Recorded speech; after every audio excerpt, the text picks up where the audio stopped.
uniforme.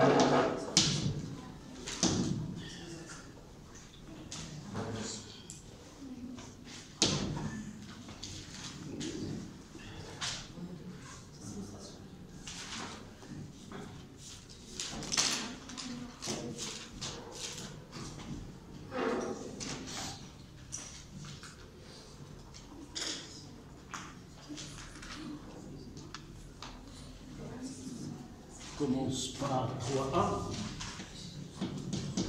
spectre du champ, évidemment électrostatique.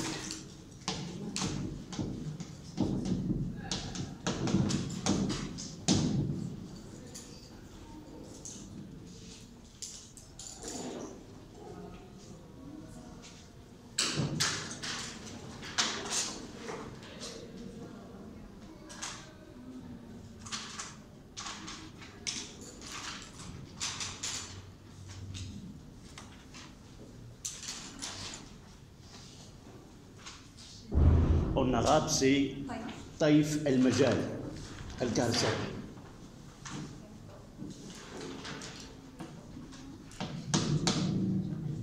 Taïf el-Majal, al-Karsa.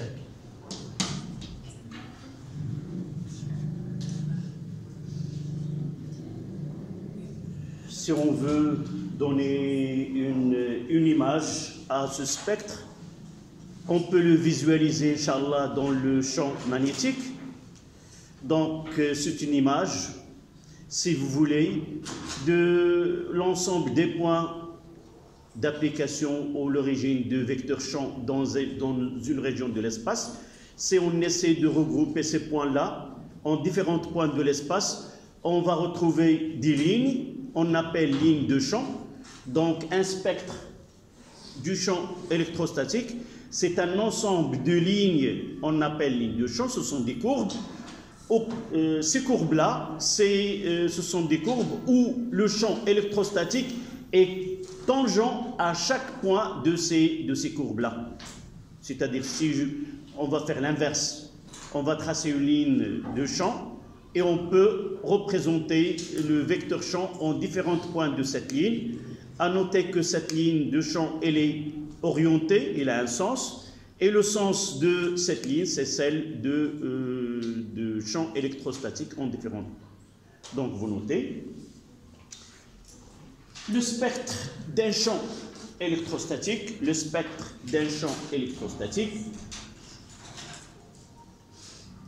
et l'ensemble des lignes,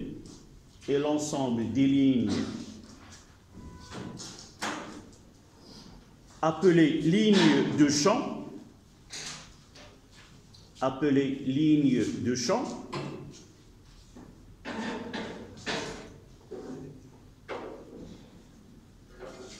et l'ensemble des lignes de champ appelées lignes de champ, où le vecteur champ électrostatique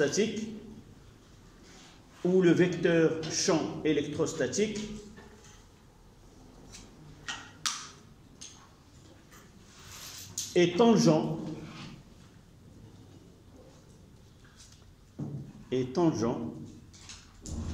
à ces lignes en différents points.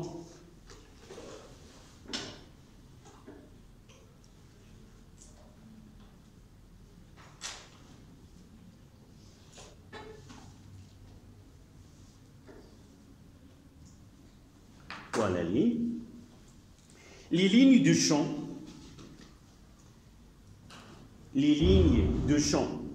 vérifient les propriétés suivantes.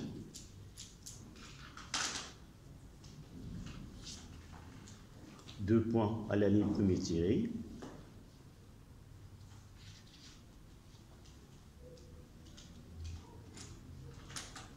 Les lignes de champ ne se coupent jamais. Les lignes de champ ne se coupent jamais.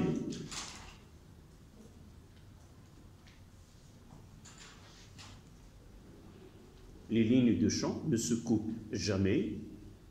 Deuxième tiré. Sont orientées, elles sont, les lignes de champ, elles sont orientées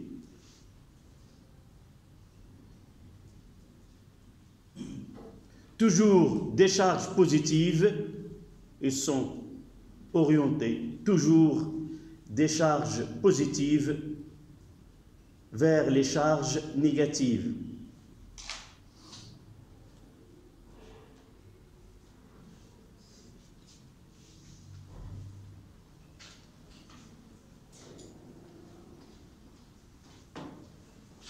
Dernier tiré. Le nombre de lignes de champ, le nombre des lignes de champ qui partent d'une charge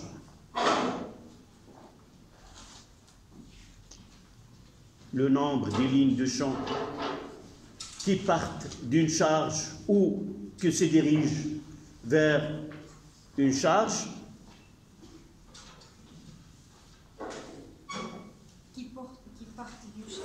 les lignes de champ, le nombre de lignes de champ qui partent, c'est-à-dire soit qu'ils partent d'une charge ou elles dirigent vers une autre, est proportionnel, le nombre est proportionnel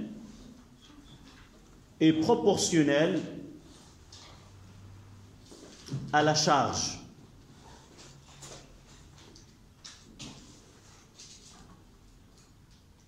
D'une autre manière, ce qui va nous intéresser par la suite, si le nombre de lignes de champ est proportionnel à la charge, qu'est-ce qu'on peut dire le nombre de lignes de champ avec le champ avec l'intensité de champ? Si les lignes de champ augmentent avec la charge, comment varie l'intensité de champ avec la charge? Augmente aussi parce que E est égal à K fois Q en valeur absolue sur R au carré. Donc, plus le nombre de lignes de champ est grand, plus l'intensité de champ électrostatique est grand aussi. Donc, vous mettez entre parenthèses, plus l'intensité de champ créée, plus l'intensité de champ créée est grande. Plus l'intensité de champ électrostatique est grande. On va faire un petit schéma sur lequel on va mettre deux charges. Là, une charge positive et là, une charge négative.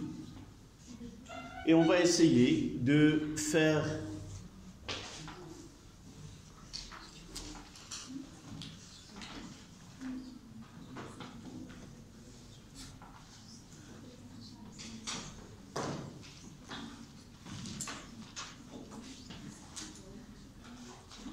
évidemment, toutes les lignes de champ sont fermées.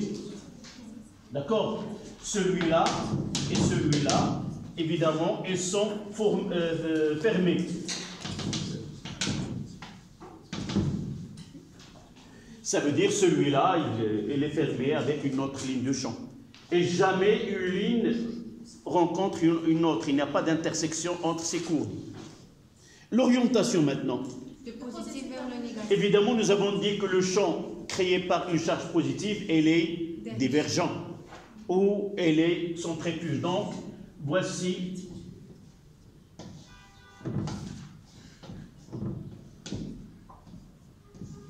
et là,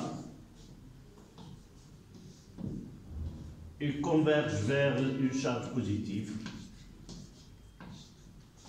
Si on veut représenter le champ électrostatique en un point donné, on trace par exemple ici, en ce point, je veux représenter E, donc je mettrai la tangente, et là, c'est l'origine du vecteur. Vous voyez que le sens dans ce côté-là, je vais mettre là E.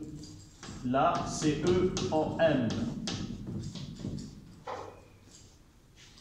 Si je veux le mettre ici, en un point N, je tracerai la tangente et il sera, voilà, E en N. Tangent à la courbe, mais le sens, c'est celui de sens d'orientation de D'accord? Même de l'autre côté, on peut le faire là. Comment est le vecteur champ avec la ligne de champ ici? Ils sont confondus là. Même direction. E en P. Là, c'est le point P. D'accord? Là, ce qu'on appelle le spectre d'un champ électrostatique créé par deux charges. Là, c'est Q et là, c'est Q'.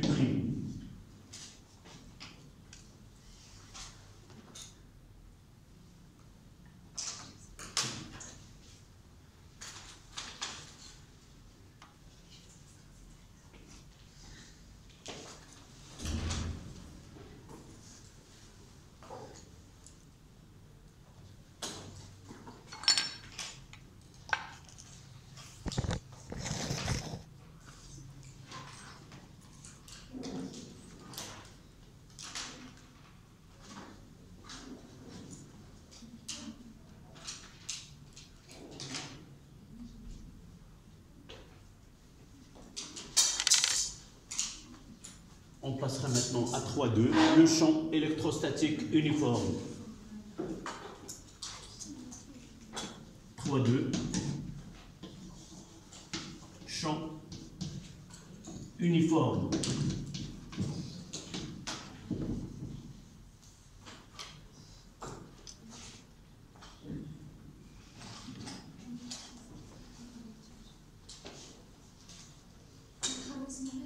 Oui, évidemment. Je l'ai fait avec ces couleurs et avec ce travail-là, uniquement pour...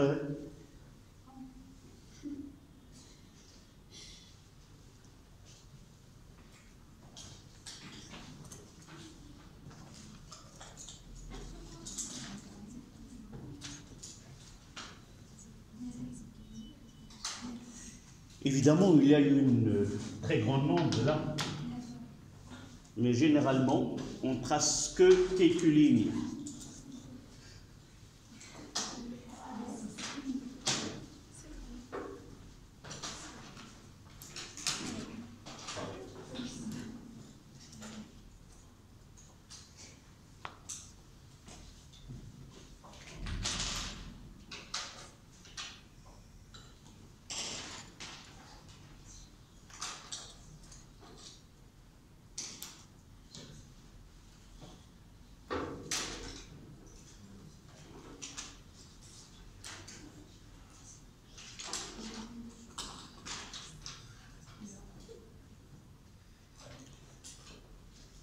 Évidemment, il y a une relation mathématique entre eux et l'équation de cette courbe. Vous l'aurez, Inch'Allah, par la suite. Il y a une relation mathématique entre eux et sa dérivée. C'est pas pour tracer une tangente. Comment vous cherchez pour tracer une tangente à une courbe? Un point d'intersection entre la courbe et la tangente. Oui, non. Qu'est-ce qu'on fait? L'équation, l'équation de la tangente. Voilà. C'est ça ce que je veux entendre. Donc là, eux, il est tangent à cette courbe. Donc, quelle relation entre eux et la courbe là? Une relation de dérivée, tout simplement. L'équation des lignes de champ, ça vient de cette dérivée. Vous nous aurez, Inch'Allah, par la suite. Mushtaqqa. Ça dépend du champ. Est-ce qu'il se fait dans un plan, c'est-à-dire la dérivée par rapport à x, la dérivée par rapport à y et la dérivée par rapport à z. Le champ est tridimensionnel. Seulement une petite remarque. Pourquoi vous avez étudié la tangente et nous avons dit que le vecteur champ est tangent à ces courbes. Donc il y a une relation mathématique entre ce vecteur champ et ces lignes de champ. Donc relation de dérivée. Passons maintenant au champ uniforme. Revenons à cet espace où il y a Q et Q'. Donc les deux se doubler de charge créent un champ électrostatique et nous nous intéressons uniquement à ce qui se produit sur le plan du tableau.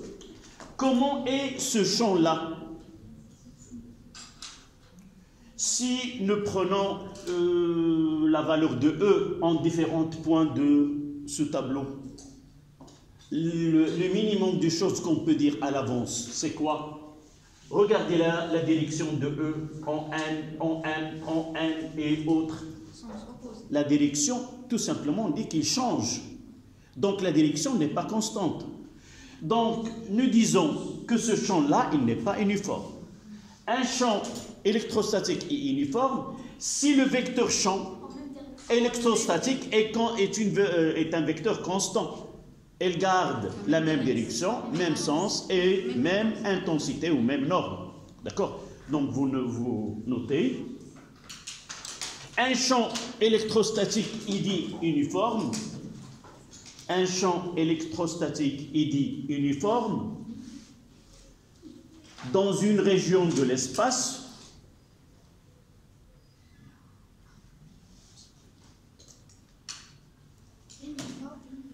un champ électrique, il dit uniforme dans une zone de l'espace. Si le vecteur champ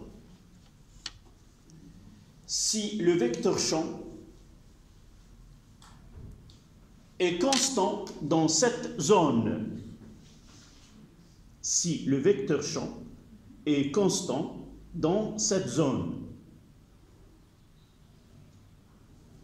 deux poids, ça veut dire quoi? Oui, même direction, même intensité et même sens. On ne parlera pas de même point d'application parce que ça, en mathématiques, on peut faire, c'est très bien, c'est la translation. La translation ne modifie en rien les caractéristiques d'un vecteur. Donc, même direction, même sens et même intensité. Donc, dites-moi comment on aura les lignes de champ dans le cas d'un champ uniforme. Comment doivent être ces lignes de champ? Verticales ou horizontales? Tout simple. D'une façon générale. Donc, si je parle de cette région-là, il y a un champ qui est uniforme, et si je représente le vecteur E en un point M, c'est E en M, d'abord, vous pouvez tracer la ligne de champ. C'est ça qui supporte. Et si le champ il est uniforme de cette région, comment seront les lignes de champ? Positives. Seront des droites comment? Parallèles. Ils seront des droites parallèles. Et l'orientation, puisque je peux dire, donc un champ, on peut dire, dans une région où il y a un champ uniforme, les lignes de champ sont parallèles et le vecteur champ, nous l'avons dit, elle a la même intensité en différents points de cette région-là. Donc, à la ligne, vous notez. Les lignes de champ,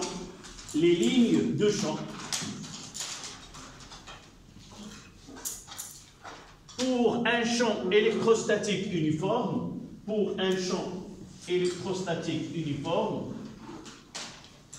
sont des droites parallèles.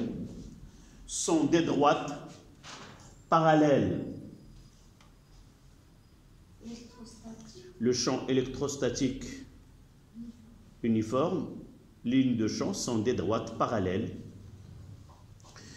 Dans notre programme, on peut obtenir un champ électrostatique uniforme en utilisant deux plaques. Là, c'est A et là, c'est B. Et on va se mettre ces deux plaques à une tension, là. Un générateur, vous faites le schéma en même temps que moi. Oui. J'ai vu une expérience comme ça. Donc deux plaques et on a mis un petit peu de blé ou de farine, je ne sais pas. Et on a branché ces deux plaques dans un générateur. La plaque A. Soit on utilise des grains de semoule, SMIDA, ou qu'un deux plaques. On essaie ces deux plaques, ils vont créer un champ pour mettre en évidence l'existence d'un champ uniforme. Ces graines de semoule, ils vont s'aligner de telle façon à faire presque des droites, ou même soit des brins, des petits... D'accord? Donc, c'est la façon avec laquelle on peut mettre en évidence. Donc ici, 2 plaques.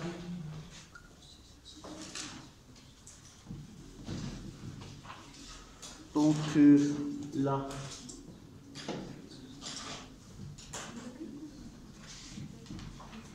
Là, c'est le pôle positif.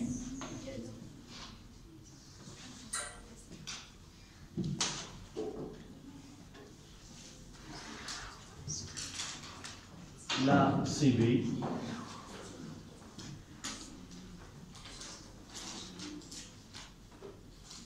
Donc, il y a un courant électrique là, ce qui fait apparaître là le sens. Quelle est la charge de la plaque A? Un courant qui circule dans ce sens-là, ça veut dire que les électrons circulent dans le positif. Si on vous donne le sens conventionnel de I, par définition, c'est quoi ce sens? Comment on l'a défini?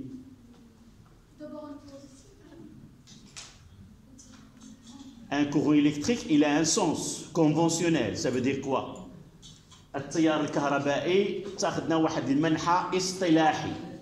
On s'est mis d'accord à définir un sens de courant électrique. Peut-être vous savez ou vous ne savez pas que nous l'avons défini sans savoir ce qui se produit à l'intérieur dans un circuit. Et par la suite, on s'est rendu compte que dans un circuit, là, ce sont des porteurs de charge négatifs qui sont les électrons qui circulent. Et par la suite, le sens, la réalité, c'est produit des mouvements des électrons, mais juste on a gardé la même convention. On a dit, voilà, on garde le même sens, mais dans le sens contraire de mouvement des électrons. Donc voilà le sens des électrons de ce sens. D'accord? Ça veut dire quoi? Ça veut dire que les électrons libres de cette plaque, ils vont circuler dans ce sens-là, ils vont apparaître une charge qui est positive. Et par la suite, on va dire, la plaque qui est reliée au pôle positif, elle porte de l'électricité positive. Là, c'est P, et là, c'est N. Évidemment, ici, ce sont... Et on va mettre les lignes de champ.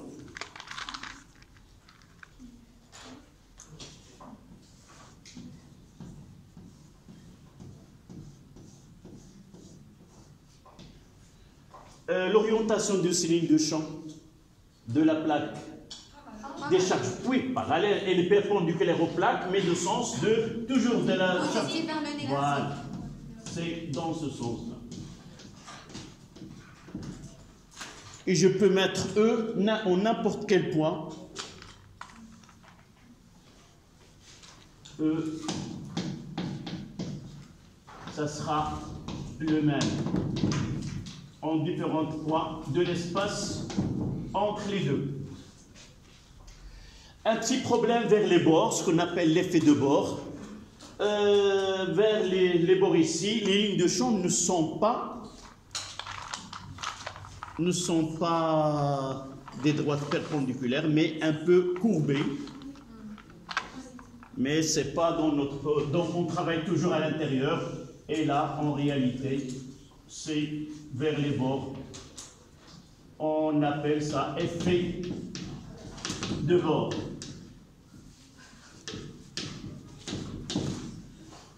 Donc, lorsqu'on vous demande de faire le spectre de champ électrostatique créé entre deux plaques parallèles soumises à une tension V1-VB, essayez de le représenter à l'intérieur, loin des bords de ces deux plaques.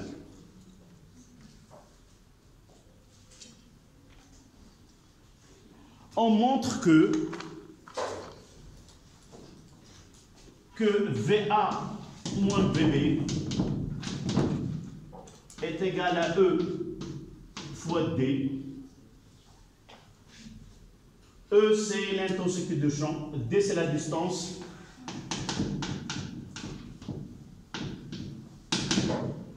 Entre les deux plaques.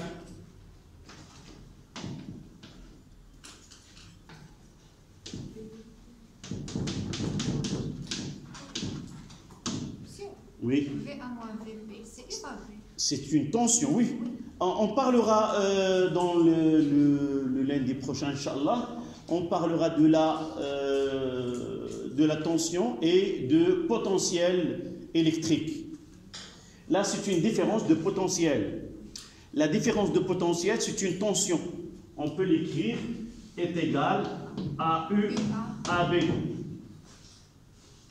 Et l'orientation de cette tension, il est de B vers A. Voilà. Voici UAB. Et remarquez que la tension UAB et le vecteur champ sont orientés dans deux sens opposés. On parlera, Inch'Allah, la prochaine leçon. C'est l'énergie potentielle électrostatique. On parlera de la potentiel électrique. Tout ce que nous avons fait en mécanique, l'énergie potentielle de pesanteur, on va revoir. Soit on fait une petite comparaison entre les deux, et ça sera c'est mieux de le faire de cette façon-là, pour donner la similitude entre le champ électrostatique et le champ de pesanteur. Et là, nous avons déjà donné E avec une autre unité, mais là c'est en volts, là c'est en mètres, et E, ça sera en voltmètre moins 1. Voici l'unité officielle de champ électrostatique. E, c'est voltmètre moins 1. Mais si vous utilisez l'autre unité, elle est acceptable. Sauf que l'unité que nous avons donnée avant, elle comprend des unités qui sont dérivées. Là, c'est un peu... Donc, cette partie-là est terminée. On va essayer de... j'ai pas pu réaliser une photocopie de... Mais j'ai envoyé, si vous voulez par la suite, je donnerai ces exercices sur papier. D'accord? Je vais commencer par l'exercice, si vous avez devant vous l'énoncé, sinon je vais le mettre devant vous. Je vais commencer par l'exercice numéro 3. D'accord? L'exercice numéro 3. Dans cet exercice, il n'y a qu'une seule question. Mais je ne sais pas, quelqu'un m'a envoyé cet exercice avec une question qui est supplémentaire. Et vraiment, c'est une question qui pose beaucoup de discussions. On va essayer de discuter cette deuxième question qui n'est pas sur l'exercice que vous avez. D'accord? Je peux effacer le tableau.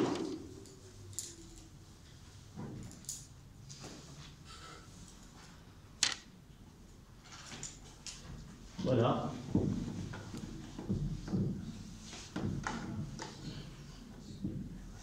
Dans cet exercice, il y a un pendule, deux pendules électrostatiques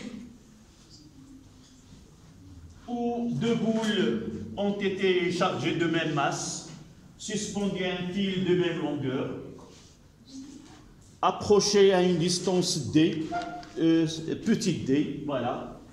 Là, c'est l'exercice numéro 3.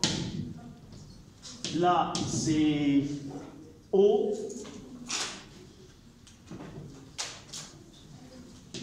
Là, c'est O'.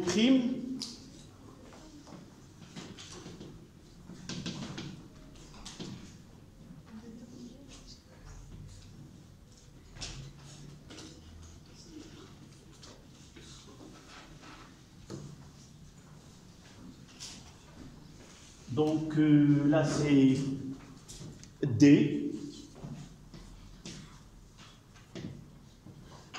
petit d là. Je pense que peut-être n'a pas été donné dans l'énoncé, c'est grand D qui a été donné. Là, c'est petit d. Je pense que c'est 5 cm. Peut-être n'est pas donné. Et de là à là, c'est grand D qui est égal à 7 cm.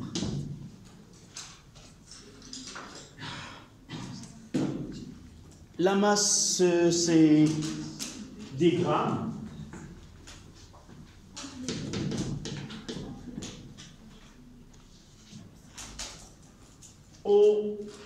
C'était OA, OA', là c'est A, et là c'est A'. OA est égal à OA' est égal à 10 cm. Quoi d'autre?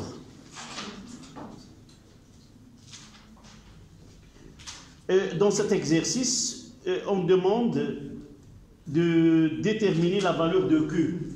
Les deux boules portent la même charge Q, et c'est Q et c'est Q.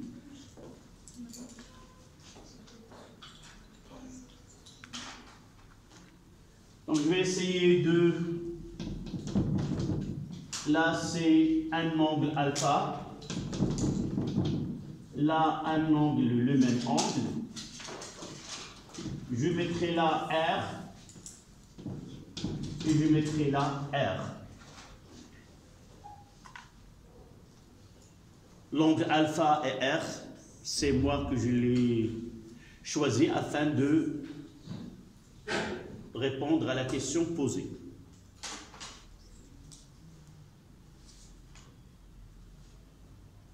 Évidemment, d'après l'exercice, les deux charges de même nature, c'est-à-dire c'est normal qu'il se produise une répulsion. La question, c'est déterminer la valeur de Q.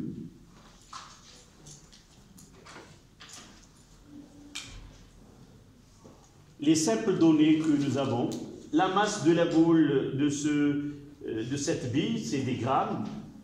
La longueur de fil, c'est 10 cm.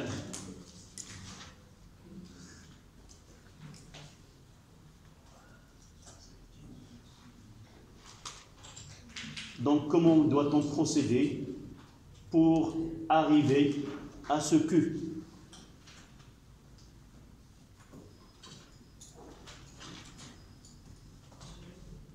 J'attends vos propositions. Évidemment, si les deux boules ne sont pas chargées, elles prennent la verticale et la distance D, ça sera aussi entre les deux. Cet écart-là, c'est dû aux interactions mutuelles entre les deux charges et dans cette déviation, cet écartement.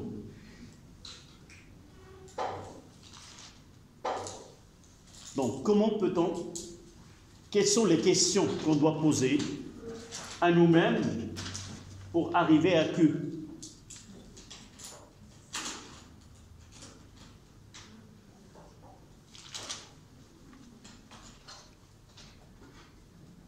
Non, une question qui est très simple.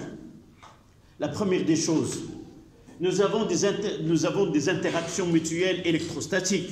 La première des choses qui vient à l'esprit, c'est F de A sur B est égal à F de B sur A est égal à K fois Q1 fois Q2 sur le carré de la distance qui sépare les deux points. D'accord? Donc, entre les deux boules, et je vais essayer de représenter ces forces qui s'exercent. Donc, le système qu'on va choisir, le système étudié, c'est quoi? Une boule, une des deux. Ce qui se produit là, il est le même qui se produira de l'autre côté. D'accord? Donc, le système étudié, c'est la boule ou la bime. Comment ils l'ont nommé? Une boule. Oui, pendule. Pendule, c'est quoi? C'est le fil plus cette bille. Donc, on nommera la bille. Un pendule, c'est un fil plus un corps de masse 1. Une boule. Voilà.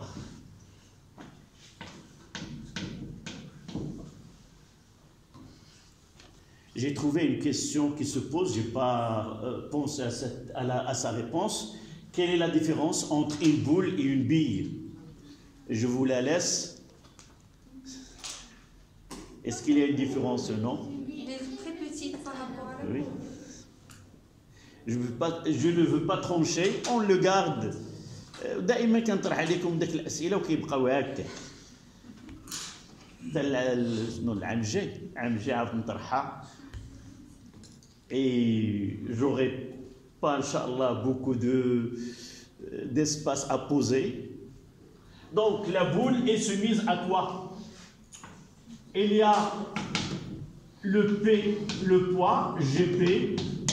Il y a le A, T, et quoi d'autre? Et ce G, F, E. 3 forces qui s'exercent sur les deux billes. Son poids, donc je mettrai là avec une couleur rouge. Là c'est P, d'accord? Là c'est la tension de fil et ici il y a ce FE, force électrostatique. De même de l'autre côté.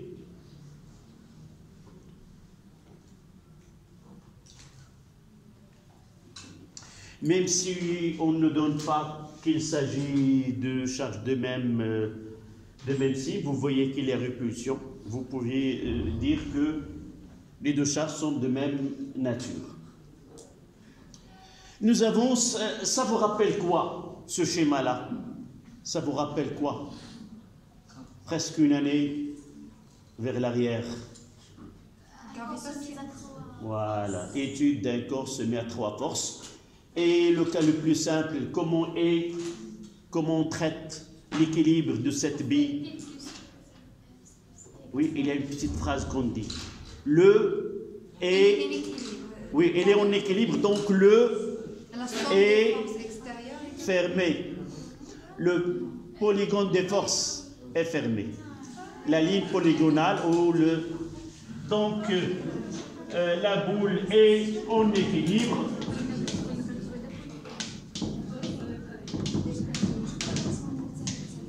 En équilibre.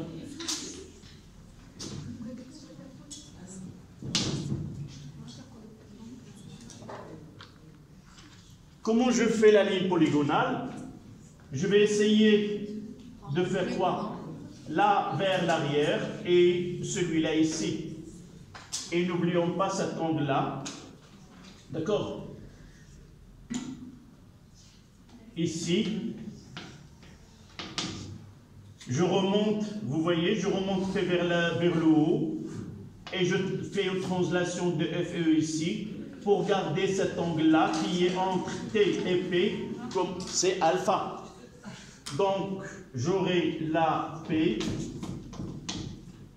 la T et là c'est FE pour ne pas perdre l'angle alpha.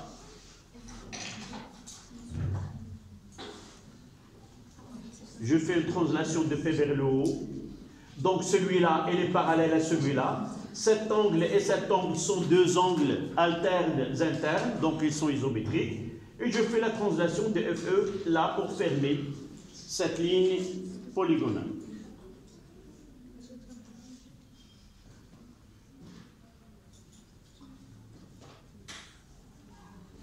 De là, on peut choisir tangente de alpha qui est égal à quoi?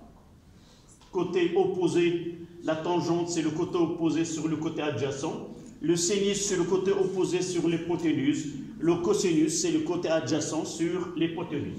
Dans ce cas-là, le côté opposé c'est FE sur P qui est le poids, et de là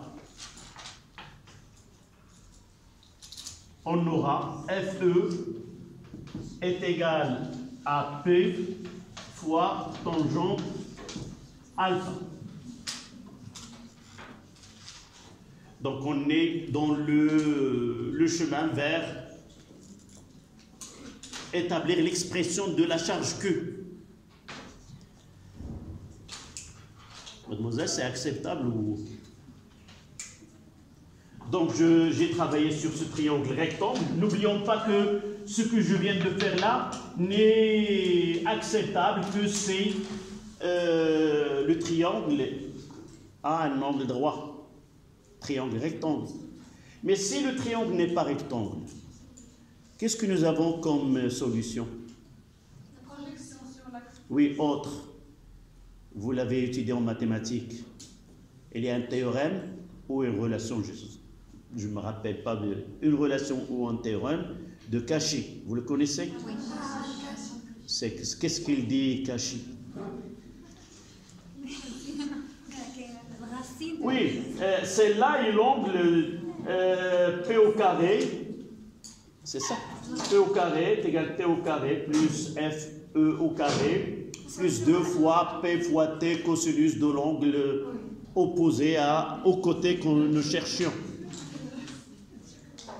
Mais, il y a la relation qui... Donc, je vais essayer d'arriver. Ce FE, c'est quoi? C'est K. Donc, je vais mettre FE est égal à K fois Q au carré sur D au carré. D'après la loi de Coulomb. D'accord? Et de là, on va mettre ce K Q carré sur D au carré est égal à M fois G fois sinus alpha et Q carré est égal à D carré sur K fois M fois G fois sinus alpha. Et Q, ça sera, c'est la racine carrée de D au carré sur K fois M fois G fois sinus alpha. Et nous voyons dans cette expression une seule n'est pas donnée. Oui. Qu'est-ce que j'ai? Tangente. Oui. Exact. Là, c'est tangente. FG fois tangente alpha. Et là, fois tangente alpha. Donc, pour connaître la valeur de Q, il faut connaître l'angle alpha. يلا نشري الجواب مع شي واحد منكم كيفاش نوصلوا لذاك الفا. Comment calcule-t-on l'angle alpha pour compléter la question?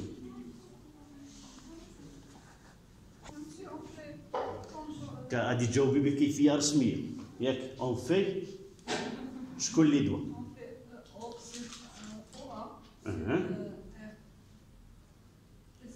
كتعرفيها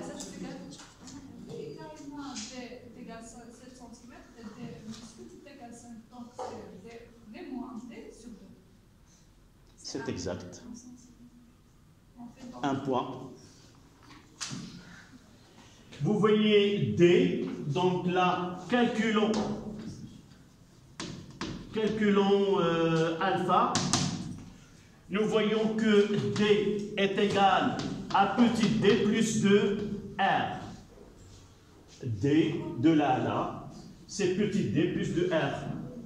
Et de là, on fait que petit r est égal à grand D moins petit d sur 2.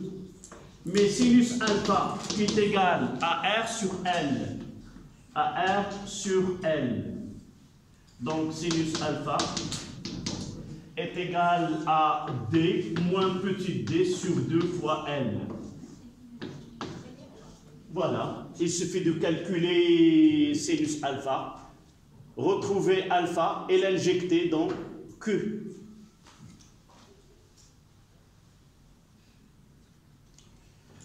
Donc le sinus alpha, ça sera D, c'est combien? C'est 7 moins 5 divisé par 2 fois 10.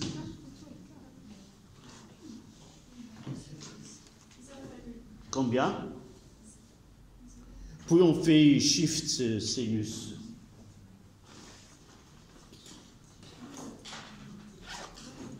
Cherchons l'angle alpha d'une façon directe. Donc, vous voyez que j'ai respecté les unités, j'ai travaillé en centimètres. 7 moins 5 divisé par 20.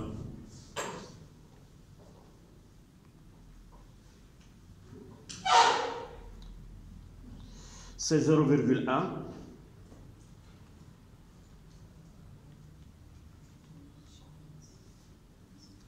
Ça donne 7,7 degrés, presque. Là. Alpha, presque 7,7. 5,7 degrés. Et on va revenir. Une petite remarque. Nous voyons que l'angle alpha il est très petit. On va essayer de connaître dès maintenant une écriture simple de sinus et de tangente. Lorsque l'angle est petit, alors le sinus alpha est égal à tangente alpha qui est égal à alpha en radian. On va le faire, on va s'assurer de ceci. D'accord? Écrivez d'abord, puis on discutera juste après l'arrêt de 5 minutes. Donc Q est égal à combien?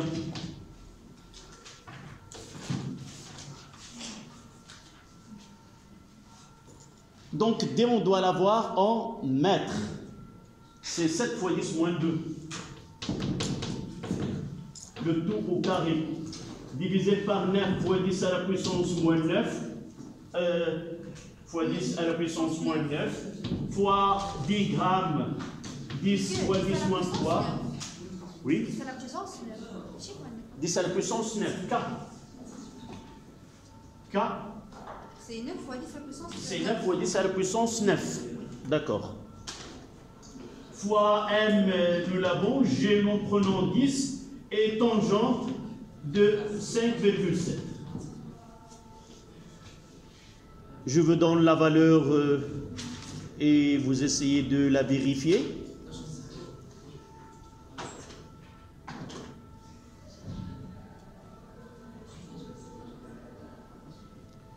C'est 7,4, 10 moins 8. Vérifiez que ce Q est égal à 7,4 oui, fois 10.